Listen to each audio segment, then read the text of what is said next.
Welcome to Man Does Tech, where I solve the problems you didn't even know you had. In this video, I will show how to make hard candy with just sugar and water. Begin by combining measured sugar and water in a heavy saucepan and stirring gently to dissolve.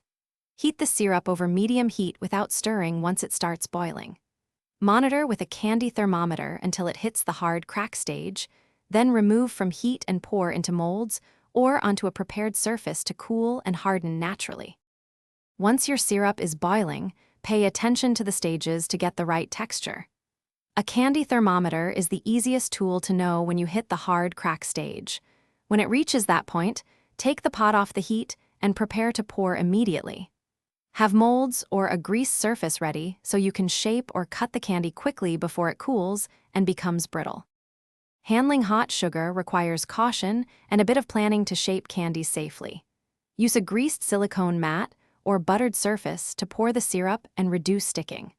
Wear heat-proof gloves and use a sturdy spatula to guide or cut the candy while it's still pliable. Let pieces cool completely before transferring into airtight containers to maintain crispness. Thanks for watching. If you found this helpful, don't forget to like and subscribe.